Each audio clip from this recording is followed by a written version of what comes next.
This isn't part of my speech, I'm just saying.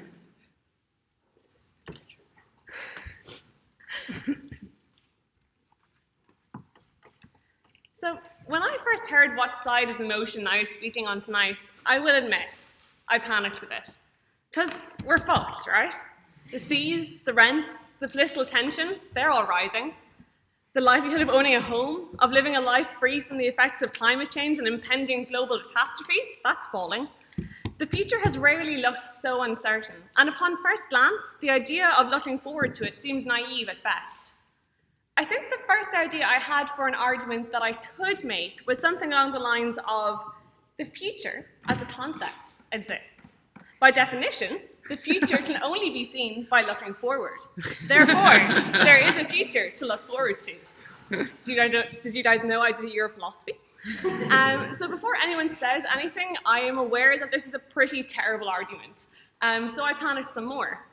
I did consider actually propping the motion as it was probably intended to be propped by supporting Fianna Dáil's election slogan and manifesto, but that's also a pretty terrible argument because it's Fianna Dáil's election slogan and manifesto. Yeah. So I had to change track, and pretty dramatically.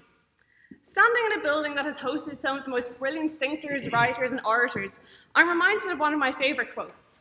I am, and always will be, the optimist, the hoper of far-flung hopes and the dreamer of improbable dreams. Now, that wasn't actually said by any of the brilliant thinkers, writers, or orators that have entered this building.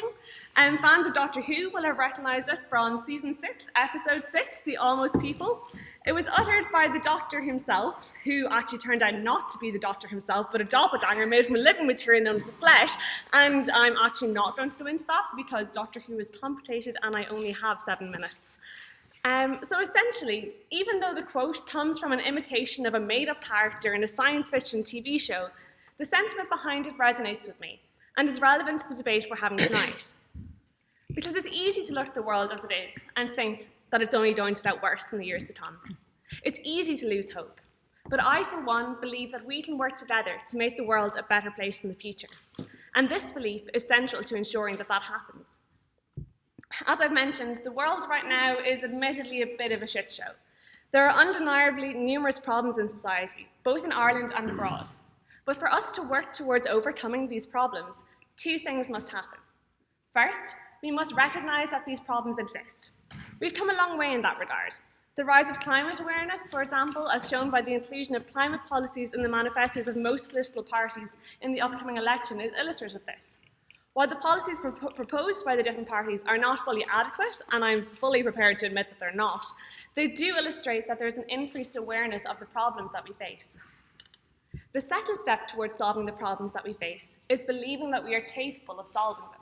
This is where tonight's motion comes in. I believe that there is a future to look forward to, because this belief has the potential to act as a self-fulfilling prophecy.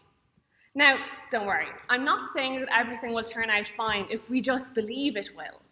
I'm not proposing to take no action except a Peter Pan-style chant of, I do believe in a future to look forward to. I do. I'm proposing that a belief in a better future can embolden us to take the decisive action needed to achieve it. Any bold action requires belief, no matter how small, that it will achieve.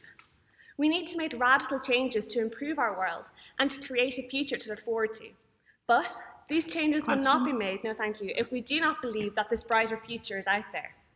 If we, like the opposition would have us do, believe that there is no hope for a better future, where does that leave us? I believe that this would only lead to negative outcomes. At best, we might try to ignore our feelings of hopelessness, masking them with short-term hedonism, but this cannot sustain us in the long run. Losing faith in our own capacities will, in the long run, lead to a breakdown in society, of trust, of reason, and of community. However, believing in a better future, a future to look forward to, on the condition that we work to achieve it, can bring us together. To have belief in a better future is to have belief in each other, what we as a collective can achieve. And look, even if I'm wrong, even if my belief is misplaced, then are we really worse off? If we arrive at the end of humanity knowing that we never gave up on ourselves and each other, I think the end will be easier. Now, this may sound sappy and naive, but I'd like to finish my speech on a positive note before we get into the doom and gloom that the opposition will undoubtedly bring. Looking at you, Sophie. I believe that there's a future to look forward to, because I believe in people. I believe that we have it within ourselves to work together in the face of difficulties, to overcome seemingly insurmountable obstacles. We have faced uncertain futures before, and time again, we have muddled through. As a species, we have a habit of making things difficult for ourselves. We create our own obstructions to progress, we fight, we argue, we disagree. But, in spite of that, we find a way to make it work. Life is complicated. The world is messy and unstable and often pretty scary. But I still have hope, and I still believe that there's a future to look forward to. It just hopefully doesn't involve a Fine Gael government. Thanks very much.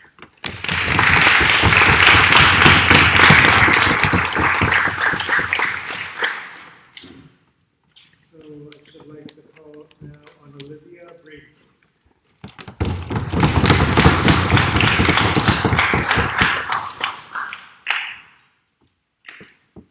I don't think hope is enough in wanting to look forward to a future or like have hope in a future. I think the main thing to do here is to consider Varadkar's statement calling for the election. So in his statement announcing his intention to ask the president to dissolve the Dáil and therefore trigger a general election, he lists a number of things such as the strength of the economy and the recent state of Northern Ireland as reasons for why he believes that Ireland is in the best place to have a future to look forward to and to have a general election. So I haven't lived in the Republic of Ireland for very long, so it's difficult for me to share a southern perspective on the future of this country. So what I can offer you is my perspective as an Irish citizen from the north, from Northern Ireland, and on where I see my future here and if that future exists at all. So to be frank, there is not much hope in a future in this country at all for me. In the Republic of Ireland, and I attribute a lot of that largely to the housing crisis here, which Fine Gael have failed to fix, despite saying that they have tried to or that they are going to. So, as I assume everyone in this room will be aware that the price of accommodation, either to rent or to buy in Dublin and across Ireland, is extremely high. And that has actually had an impact on my Irish citizenship, as I cannot exercise my right to vote as a citizen in the upcoming election because I cannot afford an address on my own, just personally, to register. So why then would I look forward to a future if I do not have a say in who will be leading me into that future? No, thank you. Why would I possess even just a slight glimmer of hope in a future that may not even exist? If I do not have a say in who could be running it, what is it what is there for me in that? So voting is such a simple and basic form of participation in democracy, and I'm not afforded it because I was born 100 miles more northerly than where I'm standing now. And a lot of Northerners will be in the same situation as me, and a lot of people from Northern Ireland will not share that situation and can vote in the election, which is great, and I urge them to do so. But the point remains that a chunk of our citizens will be denied their right to vote in February because Fine Gael have failed to provide affordable accommodation for families, for students, for anyone who needs it, really. I'm not. No, thank you. And while the argument may be made that it shouldn't matter what I think because I have my own jurisdiction in Stormont, so why does it matter if Northern is pessimistic about the future of the Republic of Ireland? Well, I'm an Irish citizen, so surely I deserve also to look forward to a future in the country of which I hold citizenship, and surely everyone else in my position also deserves that as well. So it amuses me the fact that Leo Varadkar thinks that the reconvening of Stormont is one of the reasons to look forward to the future, because it is an obsolete system of government and has pushed us further into the limbo that we've been kept in since our creation. So it is not good enough, and this new decade, new approach deal, the reconvening, it's nowhere near sufficient, and is a mere means of appeasing the people of Northern Ireland for a brief period of time until another petty disagreement on flags, identity, on who is a Catholic, who is a Protestant. It's simply not enough for us. And I find it laughable that Fine Gael finds it sufficient to provide anyone any kind of hope in any kind of future in the Republic of Ireland or Northern Ireland, whatever that may be. So it's like putting tape on a broken laptop. It might hold up for a while, it might fix the problem for a while, but it'll eventually fall apart again. And I think that's inevitable. So why can I have an Irish passport whilst having technically been born in the United Kingdom, but I can't exercise my full rights as an Irish citizen by voting in this election? I think it dispels any kind of illusion about having any kind of future. Despite how much hope I may have, or how much hope I may want to have, I can't vote in this election. So there is no future for me to look forward to. Anna? No, thank you. Of course, a counter-argument may be made to rectify your situation by buying an apartment or renting an apartment or house in Dublin. And first of all, I shouldn't have to, but secondly, to entertain that thought, it is almost impossible for me to do that when the society that we currently live in, under the government that we currently live under, that values the tourist over the citizen. And my evidence for that being the €22 million whitewater rafting facility currently being built, to be built in the near future. It just seems like a huge kick in the teeth that Dublin City Council happen to have a spare €22 million to build on a tourist site, when they could be building houses for people for the increasing numbers of families going homeless and people in general. But they're building hotels and tourist sites. On Camden Street there's a Wetherspoons currently being constructed, and there's the George Bernard Shaw pub is also being turned into a hotel. So I know that €22 million could not necessarily build a lot of houses, but to the people that need them, I undoubtedly that make a huge difference. So Varadkar also announced in his statement that measures would be taken to alleviate the housing crisis, to tackle it. However, Focus Ireland has said that the problem will continue to get worse until 2022 and even 2023. So if he really believes that the economy has never been stronger, then why can't it tackle the issue now? Why can't why aren't those, why is it visible in everyday living? Why do we have to continue to endure this crisis for another 2, potentially 3 years? On the Fine Gael website, the first policy mentioned is in relation to fostering community in society. And the second to last on a list of 15 is housing, which has ironically been named a housing system with a citizen at the centre. And I find that laughable. So it's for those reasons that I think there is no future to look forward to.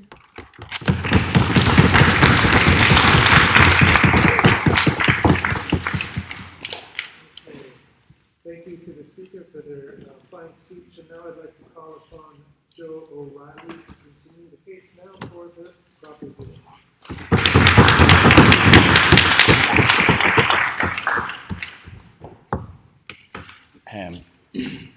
Distinguished Chair, Auditor, my colleague Councillor Minan, and friends. A pessimist sees the difficulty in every opportunity.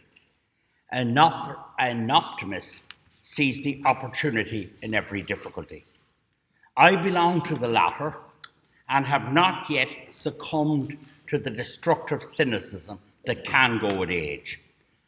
I am going to suggest to you tonight that we can be optimistic in 4 challenging areas, and that the basis for that optimism can be our achievement to date and future potential. The areas that I want to focus on are social change, climate change, housing and education. Before my good colleague Shane draws my attention, or your attention, to it that I have left out health, I do so as there is an all-party agreement on a supported Sláinte Care programme there that will, an all agreement to arrive at free universal health care, and that's intact. I leave jobs as we have full employment at the moment. We have a plan to provide a broadband nationally, which will facilitate future jobs and regionalisation. So turning to social and cultural change and suggesting a future to look forward to. The government-sponsored marriage equality referendum has brought a level of rights to LGBTQI persons, and the potential to build and achieve more rights is there. That's major social, cultural change. The A basis for optimism is that we repealed, and it's an optimism for women, is that we repealed the Eighth Amendment. And that would suggest to women, no thank you, that would suggest to women that there is now a future to build on there. The quotas for electoral candidates, the quotas for women in elections, has had to break through the glass ceiling of getting women into public representation. And there again suggests that there is a future to look forward to. That's the gender quotas. Now, we have a society at the moment that is remarkably tolerant, remarkably lacking in racism, and remarkably inclusive, compared to the society in which I personally grew up. And I think that's progress and should suggest to you that you have a future to look forward to. Question. The biggest achievement in the climate change area is that we now have an acceptance of the science. We have the climate deniers. The climate deniers are very, very much an obscurantist minority at this stage, and that's been caused by the storms, the dramatic storms, and by the dramatic storms mainly, and indeed by pioneering people like Greta Thunberg. Now, we had a citizens' assembly here in this country sponsored by the government, followed by an all-party committee on climate change, followed by an action plan, which we put in place last year on climate change. That will seek to increase reliance on renewables from, renewables from 30 to 70%, upgrade energy ratings in 500,000 homes, and bring 950,000 electric cars on the road. There's a number of measurable targets there and legislation to back them up, recent climate legislation. There's also reason for optimism for the people in this room in the geoengineering, in the science at the moment, internationally, in geoengineering. There is progress there and optimism. There's also progress in the area of developing better and cleaner and safer nuclear power, and maybe that will evolve to a degree that may help to deal with the issue. Turning from climate change to housing. This is a quick survey, but I am willing to discuss this further later. But turning to housing, it's the great challenge of our time. It's a problem that manifests itself for all of you in exorbitant rents. It manifests itself, sadly and tragically, in homelessness in our city, which of course sadly is a feature of every European city. That's not to say it's acceptable. And it manifests itself in a shortage of houses. So what we need to do is deal with supply. We have proposals to build 60,000 social homes over the next 5 years. We built 10,000 last year, so no thank you. We will build 11,000 this year. And the needs of 27,500 people will be dealt with this year. So up until 2 or 3 years ago, we didn't have the money to build a house. And there was no houses being built. Now we're starting to do it. We have 15,000 people who have bought houses with the Help to Buy plan, and that will increase radically. So we're beginning to deal with what is a huge issue there, and we're progressively dealing with it. So you have a future to look forward to in that regard, and there will be a difference. There will be a discernible difference. It will take 3 years to get it to the level that we got the job crisis to. Now, it will take 3 years to achieve the same in housing, but it will ultimately be achieved. So we have a future to look forward to there. But I think the most remarkable area, or among the most remarkable areas in which we have a future to look forward to, an amazing achievement to date and a reason for extraordinary optimism, is in what's been achieved in education. Over the last 10 years, there's been an increase in those getting third level degrees from 37% to 47% in the fourth quarter of 2019. We have ICT in all our schools. We have the pupil-teacher ratio radically reduced. We have SNAs in schools. We have 2 years preschool education, a very critical intervention. Those of you who study childcare or have an interest therein, it's a critical intervention in creating a quality of opportunity and quality of life for young people. And indeed, when I was a youngster, Shane's party, Fianna Fáil, introduced free second-level education. And that was it was building on some initiatives of ours, but it was a Fianna Fáil initiative under Donald O'Malley in 1966. That radically transformed the educational landscape in Ireland. Progressing from that, we have now arrived at the point we have mass participation in third level, we have mass participation in post-leaving cert, we have quality education, we have our JESH schools looking after lack of opportunity, we have so many supporting schemes for people in education. So what I would be humbly suggesting to you tonight is that you look forward to, with optimism, in the area of climate change, a challenge, an enormous challenge, but we're grappling with it, and the big thing is that we have accepted the problem, and from there on, progress can be made. And there's potential, indeed, for a whole green economy there that it isn't time to go into now, but there can be an exciting future in green jobs, in green energy, in replacing and retrofitting homes, etc. So I suggest that's your first reason for optimism. I suggest to you a huge reason for optimism in the area of social change, of tolerance, of kindness, of acceptance of difference, of cultural acceptance that we're all different, and understanding people who have less capacity. With disabilities, with every area, we have become much more inclusive and much more set. I would humbly suggest to you that the great problem of our contemporary problem, the housing problem, we are dealing with it, albeit too slowly, but it's incremental. It will have to be speeded up, and we will get there as we got there with jobs. And I would lastly suggest to you that your optimism, that your great optimism, that your great sense of a future, that your great belief that there is a future to be looked forward to, should be on the quality of the education system we have in Ireland, the diversity of that education system, the mass participation within that education system, and the enormous potential. The number of people taking PhDs is radically increased. The number of people going into postgrad. So we're coming in to a hugely exciting opportunity for people. We're living in a very different society to the one that existed when I sat in debating chambers many years ago, and when I was a student here myself some years ago when I did a H-dip. It was a bleak, very different, contrasting society to the one you are inheriting, and you can build on that and make the next generation be even more confident. You have a lot to achieve. Let's be optimistic. Thank you.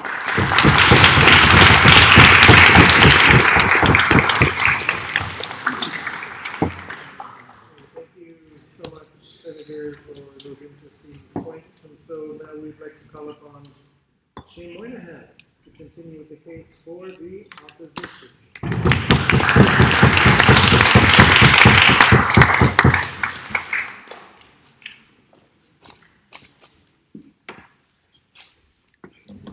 Thank you, Mr. Chairperson, Mr. Auditor, ladies and gentlemen of the College Historical Society, ladies and gentlemen. At the outset, as a former Correspondence Secretary, can I congratulate the Correspondence Secretary on organising tonight's debate. I remember days of yore from 14 years ago when I sat in his chair and I'd look wistfully at the Auditor take the credit for the event in front of all the guests, having known that I put in the hard yards. So, Correspondence Secretary, I congratulate you on organising it. And imagine my surprise when I looked at the Hist website today to discover that these days the Correspondence Secretary has a department. And far be it from me to suggest that I was severely lacking in my empire building back in those days. And again, I congratulate them on those great steps forward. I further congratulate the Auditor on promoting me to the title of a general election candidate for Fianna Fáil. I'm not sore about and calling for an Ireland for all. I feel a bit sorry for Senator Joe O'Reilly tonight, a very decent man and a man for whom I've had many pleasant conversations with in the past.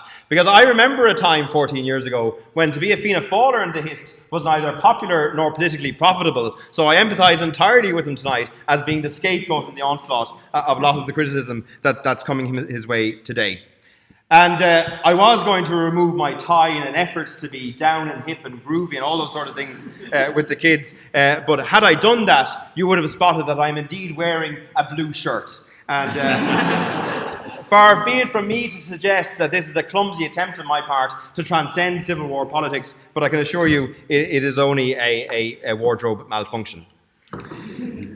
Correspondence Secretary, I congratulate you on, once again, this is like an ode to the Correspondence Secretary. I congratulate you once again on the framing of tonight's motion, because you've left us all baffled as to what exactly you intended us to speak about this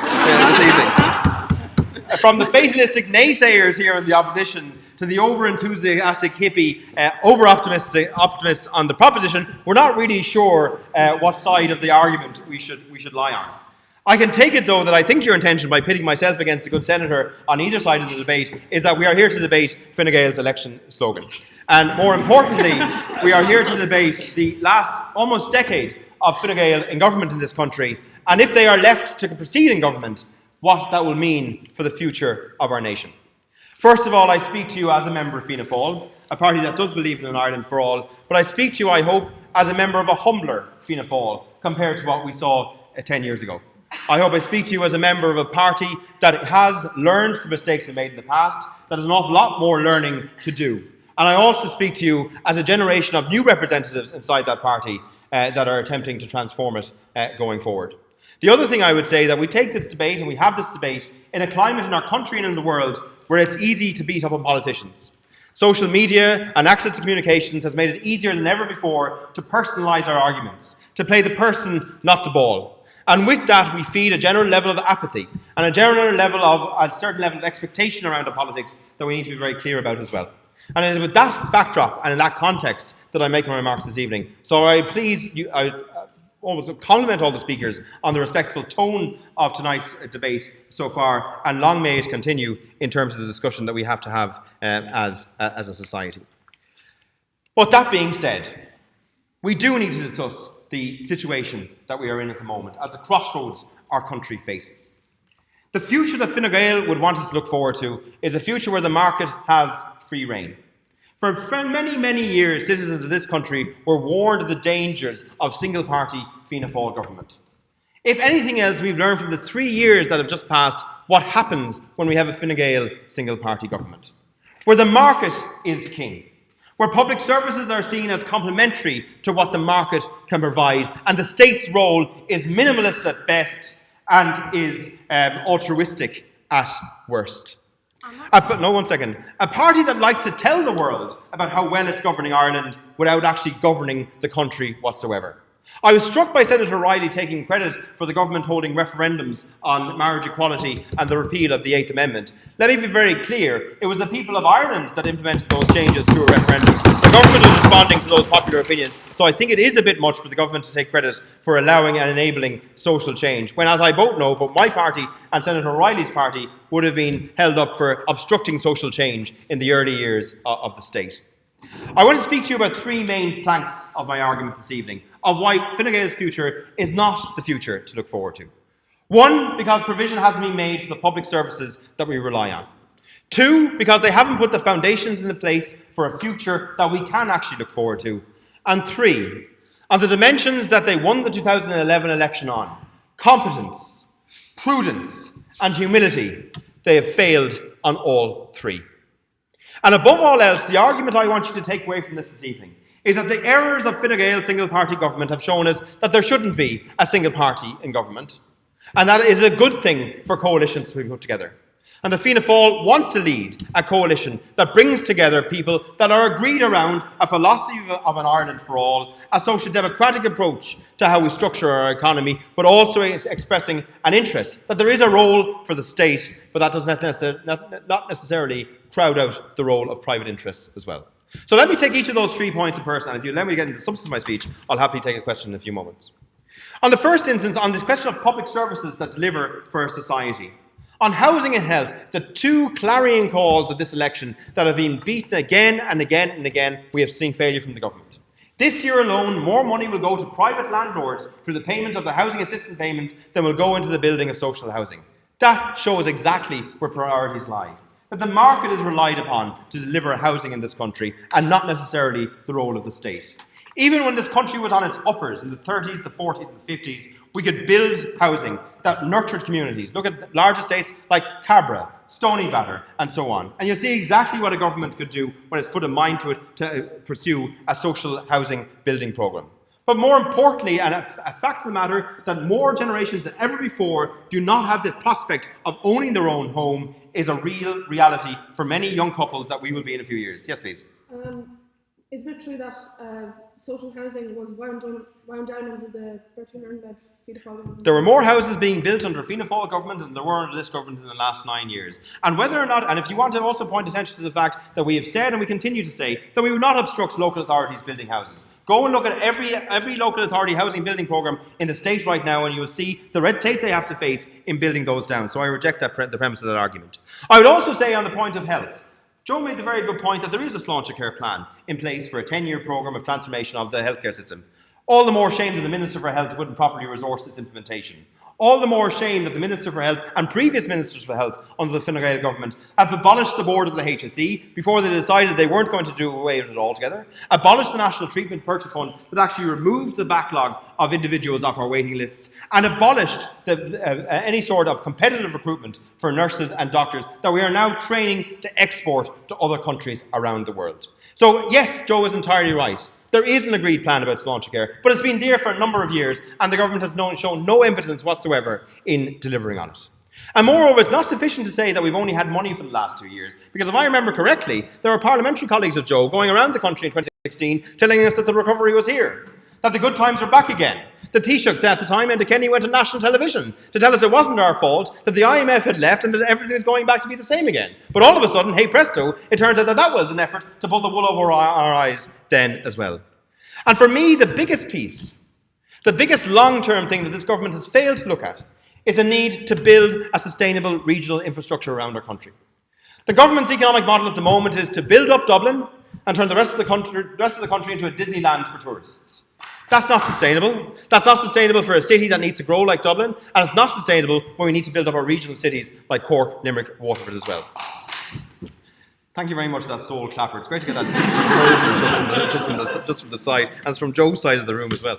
The second category I'd like to draw attention to is on the question of the need to build foundations for our future. And this is where I want to talk about the social foundations that Fine Gael hasn't addressed in its years in government. And I speak primarily here around the fact that there's a lack of sufficient infrastructure in our country and our city. That subventions to companies like Dublin Bus have plummeted from 72 million to 55 million euro a year since Fine Gael have been in power, despite the fact that the passenger numbers has increased during the same period. That they haven't invested properly in infrastructure around the country, and that they have shown an over-reliance on road network. And a fault that I put my hand up and say that is a mistake Fianna Fáil has made in the past as well. But I would also say, more importantly, what they have done is not address the very fact that the social fabric of our communities is being ripped apart. That 3 or 4 kilometres away from here at Sheriff Street, there are 10-year-old and 11-year-old children being inducted into a drugs economy that have no prospect of actually ever going to college, that are making a career, and probably will make a career, out of selling drugs to supply a middle-class cocaine habit. And nobody seems to be worried about that or giving out about it. The answer is more guards. The answer is more armed support in our streets. And yes, there is a role for the guards to play, but it's actually more of an answer to refunding community groups. To actually targeting and saying that it's more important to fund our community groups than to abolish the universal social charge. And the third piece that I'll say about Fine Gael government is that on the dimensions of competence, prudence and humility, they have shown no awareness of the fact that we need to prepare for a climate emergency. I'm delighted to learn that Fine Gael accepts there is a climate crisis. Where have they been for the last 15 years of scientific evidence? I'm also delighted that my party has woken up to the fact that we need to deal with the climate emergency, and that a 2% reduction in emissions isn't sufficient over the next number of years, and that we will have to make asks of all sectors across our economy, but to do so in a just way, to make sure that we bring people with us. I can speak about childcare. I can speak about the fact that Northern Ireland has been an afterthought for this government in its 9 years in power. And that one thing you can't take away from Fianna Fáil is that we did prioritise front and centre peace in Northern Ireland. That we did prioritise, and we look to Fine Gael for bipartisan support in that as well. The government seems to make much of the fact that it has achieved many things in Brexit. And to that I would respectfully say that whatever you say about confidence supply, whatever you say about the unanimous support of the Dáil on these questions, politicians in Ireland stepped up to the plate to give the government the responsible cover to do what they needed to do by the country. It is not just Fine Gael's achievement, that's an Ireland's achievement on what we achieved on Brexit. Mr. Chairperson, I could go on for much longer, but I'm conscious that the audience on the live stream are probably bored of me at this stage, and not least of all the people in this room right now. I would say that today politics is one of the most challenging human activities that we have. It's easy to give up and say they're all the same. It's easy to give up and say, God, they're all ideological tyrants. It's easy to give up and say we have no interest in how our country is run. It does fill me with great hope that an institution like the Hist is still going strong 250 years on. Long may it continue. But it is important that we continue to see the importance and the power of politics in what we can change. And what's been really annoyed me about the last year in particular of this government is the tit for tat, the petulance of the Taoiseach, who's more interested in taking a cut off the Lord Mayor of Dublin than actually speaking about the fact that someone was bulldozed in a tent off the canal. Joe gave us a very good challenge in his speech. Where there is difficulty, let us seize opportunity. Well, my issue is that we have had difficulties, but enough hasn't been made of those opportunities. It's time to change it. And Ireland for all. Thank you, ladies and gentlemen.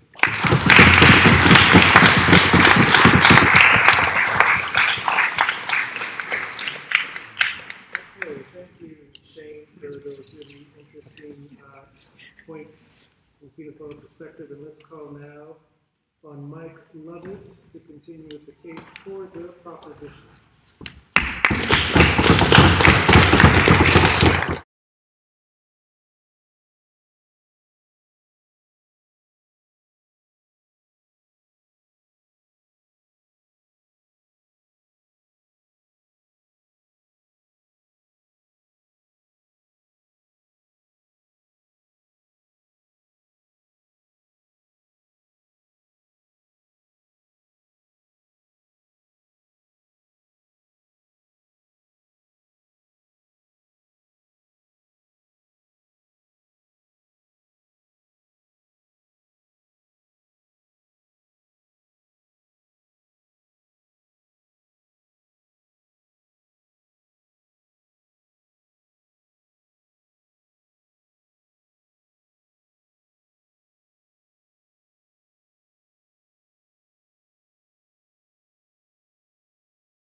continue the case, this time for the opposition.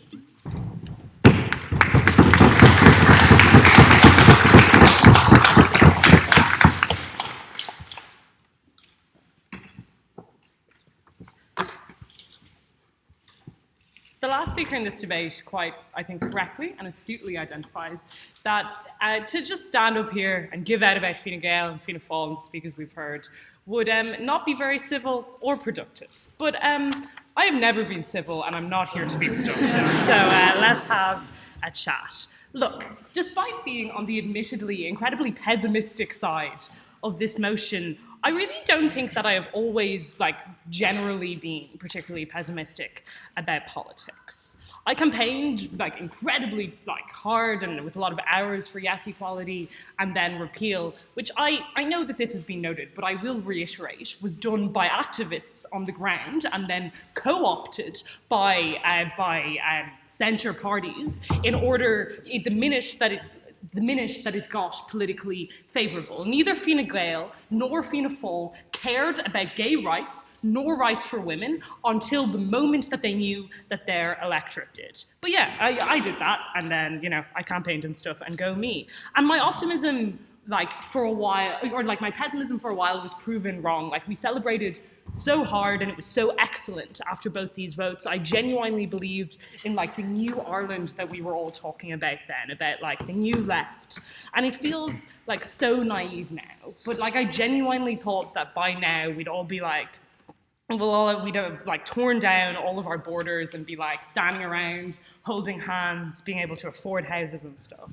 But years pass, and I'm not as fortunate as the proposition. I've lost that completely. And I'm not here to tell you not to vote, because you should vote, and I'm going to vote.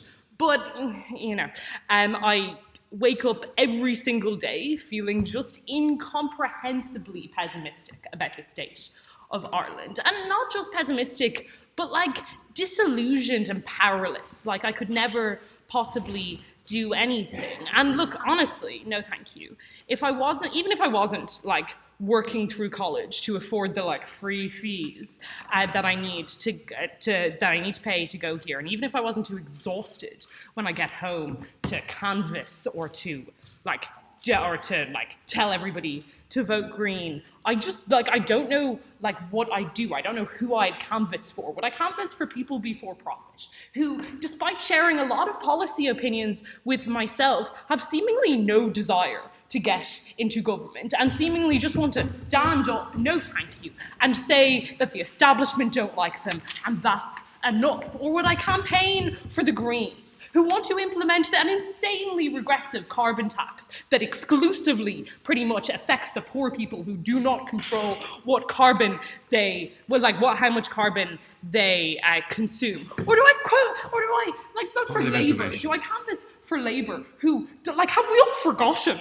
Oh my God, you see Adon or Reardon standing up being devilishly handsome or whatever and talking about all of his socialist policies. I don't know, I was only 8 years old and I fucking remember 2007. Or do I vote for Sinn Féin, who I think it's important to note will always be Republicans first and leftists second, who will always compromise on absolutely anything in order to get that United Ireland vote that a lot of people in Northern Ireland don't even fucking want. And also, re Sinn Féin, I think it's important to remember, the whole murder thing that happened a while back. Don't laugh, because speaking of murder, I would say that the policies which Fine Gael and Fianna Fáil have enacted over the 15 years, while not as direct in the people they have killed, were more numerous and more recent. And I would say that I'm definitely not going to be canvassing for them, but I just needed to let that out because nobody would take my POI. I want to talk about the whole I believe in people thing, because I think it's ludicrous. I don't believe in people. Okay? I just don't. Yesterday, a customer, literally, you read it in fucking New York Times articles, but yesterday a customer told me that it'd be prettier if I fucking smiled more. The same man interrupted me 8 times in 2 hours today in a meeting.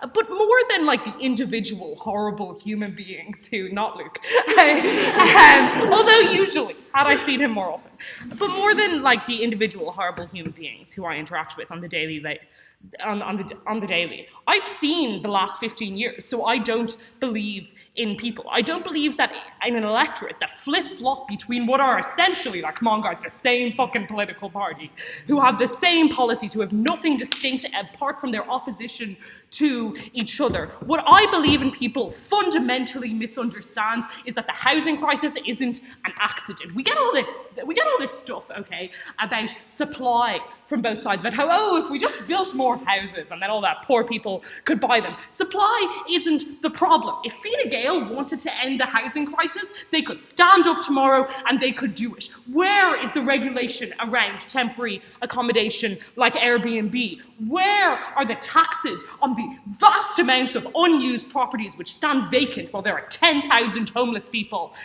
living on the streets? I believe in people assumes that if we all just got along and if we all just understood something, and if 1/3 of the politicians at the dole weren't fucking landlords, then everything would be fine. But that's not true. Point for our next time. Yeah, sure. Given your vocal support of, vocal praise of the movement that you've taken part in, doesn't that illustrate the power of people to affect change, as you've said? Yeah, totally. I think that people probably can affect change. However, I think that sometimes the will of the people, example, landlord thing, is less important to politicians. When I say sometimes, I mean all the time in Ireland, is less important to politicians than their own wallets. And I think that that is a trap that we have found ourselves in. Look, I think that we are at a very important crossroads right now in Irish politics. Because, if you think about it, if 10,000 homeless people cannot convince us that we need a hard and fast shift to the left, then I think that we're fucked. Because if we as a society, can put up with an image of an 8-year-old boy sleeping in a Garda station, then they've won. We can put up with anything.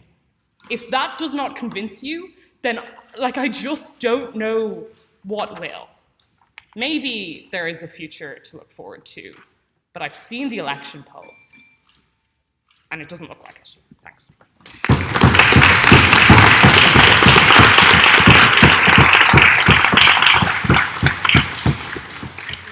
Thank you very much, Sophie. Interesting insights. And so we're going to call upon now Sean Gordon Dalton to give the case for the proposition. Sean?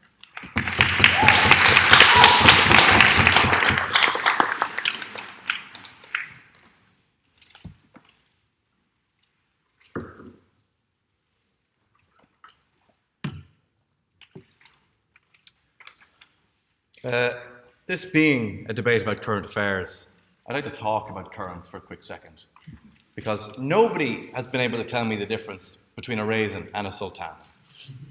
A bit like nobody has been able to tell me the difference between Fianna Fáil and Fine Gael. And at this point, I feel like in saying that, I'm beating a dead horse, which is really weird because I'm a vegan. Moving on from that, at the moment, as has been pointed out many times by people on both sides of this debate, we have a government that is too afraid to take the steps necessary to protect us against an ongoing climate disaster, afraid of ceding rural votes back to Fianna Fáil, who care about as much about the environment as they do the people of Leitrim. By the way, has anyone here ever actually been to Leitrim? Yeah. Really? Yeah. I was convinced that it was like a ploy De Valera invented, added to the map so the Brits would think we're bigger. Okay, I'm glad it actually exists. It's an extra constituency that we can go green in. Now, never mind the people who may or may not exist in Leitrim. The real issue here is still climate change. We can take the path towards a cleaner, greener, safer planet for all, or we can continue to hurtle down the path of dangerous fracking, unchecked carbon emissions, melting ice caps, spontaneous wildfires, and road tornadoes. Seems like a tough choice. But at least we have Leo to remind us that the benefits of our climate emergency, including cheaper heating bills and fewer deaths due to warmer winters, what we need is a progressive restructuring of the tax system so that people with higher carbon outputs are taxed more and those who produce less are taxed less. The Green Party policy is not as aggressive as Sophie made out. It does, in fact, deal with the issue of redistributing the funds brought into the carbon tax to help people from lower socioeconomic classes. I can tell you now, actually, in fact, when the carbon tax was initially put forward, it was blocked by Solidarity, People Before Profit, and Sinn Féin because they felt it disproportionately affected the working class. I can tell you right now, it doesn't matter how much I pay in tax if there's no planet left to live on. I am on the Susie grant. That's the only way I can afford to get to college. I worked 84 hours a week over my holidays to be able to afford my rent in this friggin' county. And I'm bloody depressed every time I walk down Grafton Street and see in every doorway somebody sleeping on a piece of cardboard. The solution to that is not giving out about Fianna Fáil and Fine Gael as much as we all love doing it, as much as I've done it already so far. What we do have at the moment is an opportunity for a brighter future. As Senator Joe said already, pessimists will find a reason to get upset about, I actually can't remember what you said, but it sounded really good when you said it. The point being that already we have countries like Portugal fueling 95% of their energy requirements through sustainable energy. Iceland producing 100% of its energy through renewable resources. In fact, it has energy to spare. At the moment, we're looking at the EU. The EU is looking at projects of introducing energy buyback schemes for people with solar panels, more windmills on the coast, encouraging more sustainable farming practices by introducing carbon credits for arable and forestry. This is about expediency, not ideology, practice, not promises. Already a Canadian company has invented a technology that sucks carbon out of the air at $100 per tonne. Another thing I'm supposed to be hopeful for, and it's been brought up several times now, is this election. Take a look at what is going on right now. Fine Gael's manifesto is nowhere near ambitious enough, and Fianna Fáil's is still almost non-existent, apart from Willie O'Dea's constant calls to raise the pension by another $5 anytime somebody happens to glance in his direction. This is the reality of the situation, ladies and gents. Leo Varadkar is so desperate to win a third term for Fine Gael and prove he really is the media-savvy vote-getter his party initially believed, rather than an awkward show pony. And Micheál Martin will not even countenance the idea that he will be the first ever Fianna Fáil leader not to become Taoiseach. The reality is, no matter your political leaning, be it Labour, the Social Democrats, or the Greens, they will have both wannabe Taoiseachs by the balls. The next government can only be a government that works for the many, because the few are too few right now and far too desperate. Emperor Constantine didn't convert the Roman Empire to Christianity out of piety. The bugger was only baptized on his deathbed because he was too tired to fight back. Constantine saw that Christianity was on the rise and decided to back the winning horse. The few, the likes of Fianna Fáil and Fine Gael, know how high the stakes are. They will back the winning horse. No, thank you. Look at marriage equality. Look at the 8th Amendment. Thank you for, by the way, bearing with me through that analogy about Constantine and horses and stuff. Which brings me on to the most important thing. Hope. And yes, it's true that on my Hist hoodie it does say Sean GD, vegan hippie. But I bring up hope not as a tree hugger mentality, but in the form of action. We need hope because action is motivated by hope, and also sometimes by fear. And it is true there is plenty to be fearful of. Climate change, the housing crisis, the crisis in health, the fact that many of us in this room can't even imagine the possibility of owning our own homes until we're probably in our mid-40s, if we're lucky. And that's after we beat climate change, because we will. I'm agreeing, so I have to believe that. But it is also true that we have plenty to be hopeful for. Look how far Ireland has come already in just 25 years, when we began to throw off the shackles of the Catholic Church in 1995 by legalising divorce. Since then, we have had marriage equality. We have had access to abortion provided to women across the Republic. Think how much farther our country can progress in the coming years. Now, how do we go about doing this? We act. We support progressive agendas and initiatives. We go out on the streets and canvass, and on February the 8th, we vote. Please don't listen to the opposition. Don't give up and say politics is a rat race. To be fair, it is full of rats. Please go out and have your say and have hope. I'm sorry, Sophie, but I don't believe. I do believe in people. I believe that each and every one of us I believe in each and every one of us in this room. I believe all of us can be agents for change. And I don't believe, as Sophie said, that people aren't convinced by the tragedies wrecking this country. I think everybody does look at 8-year-olds sleeping in Garda stations, does look at people dying on hospital trolleys. I think people know exactly what this country needs, and I think that people will vote for it. Thank you very much.